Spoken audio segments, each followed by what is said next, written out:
She would talk about her life as if she was reading a storybook. She often told stories of her father and how he treated her like a princess. In one story, she fondly remembers her father giving her the keys to the jukebox in the bar that he owned, so she could collect all the quarters out of it. It was also there where she met her beloved husband, Michael Reilly. From when she told stories of her husband, she often expressed pride of the things that he did. She talked about how Grandpa played guitar and he sang, and she was proud of his gardening skills, and especially his involvement with the stocking of the trout at Toby's Creek, a tradition in our community still to this day. Anna Mae and Michael had 8 children. You may have seen the beautiful picture of her on the collage today, where she's in her early 20s. It's out there. She's dressed so elegantly, with 4 of her young children by her side, who were all so close in age.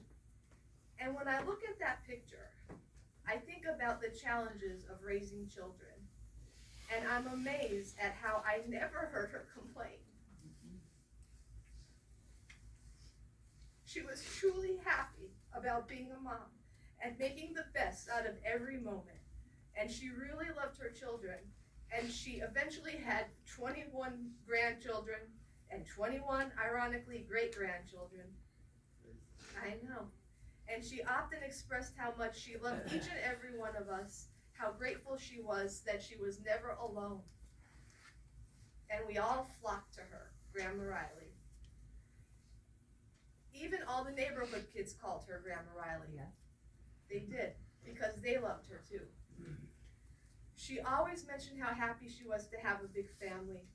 And her first 3 kids were boys, so when she couldn't wait to have her daughter, she would tell me, she's gonna bring that 4th baby home in a dress, no matter what. And that happened to be my mom. She had a great connection with her family and always looked forward to the many phone calls that she would get from them throughout the day, where she kept everyone posted of what's going on with the other one. Because everyone enjoyed being around her, she often went on weekly adventures with many of her children and grandchildren. She met with Bonnie on Wednesdays, Colleen on Thursdays, and she topped off her weekend gathering with Aunt Char over Aunt Rose for her Sunday fun days and pool parties. There were many other memorable outings and visits for her with her sons, who she loved very much.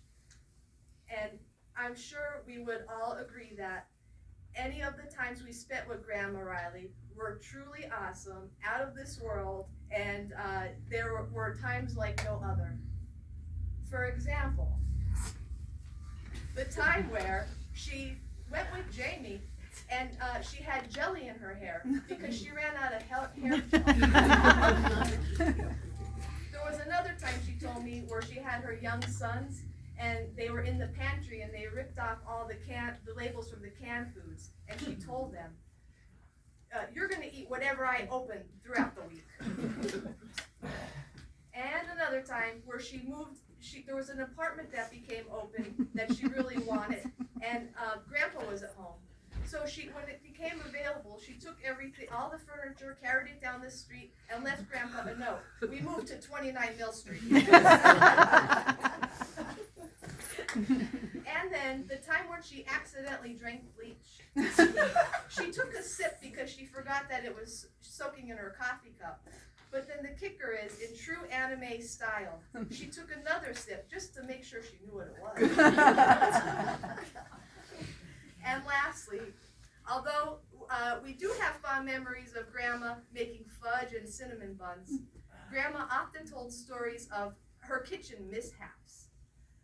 Especially the time where she boiled 3 pounds of beans. She told the story all the time. As the beans kept growing and growing out of the pot, she didn't know what to do with them, so she buried them in the yard. Anna Mae was the type of person who believed in family and the mantra that love is all you need. We found such comfort when we were with her and had so much fun. She would lovingly tickle our arm or play with our hair as we watched TV. That's for you, Brennan. She was very affectionate and we loved her.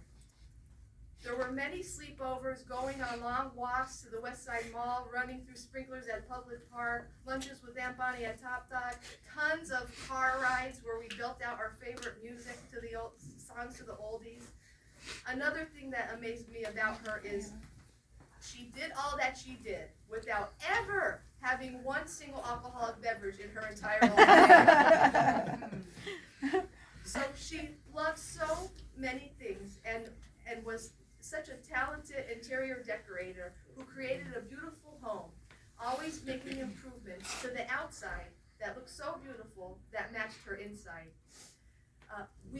She would remodel like a pro, and she would do so shopping at the Dollar Tree and yard sales, because she didn't care about expensive things. It was spending time with people that made her happy. She was a very kind and funny person who did not take things too seriously, which made her so easy to hang out with, as she always enjoyed those little things that life is truly about. We were incredibly lucky to have spent so much time with her during her 97 years. And I will truly miss her. We will all truly miss her. So may her beauty live through us and let her light shine through us always. God bless.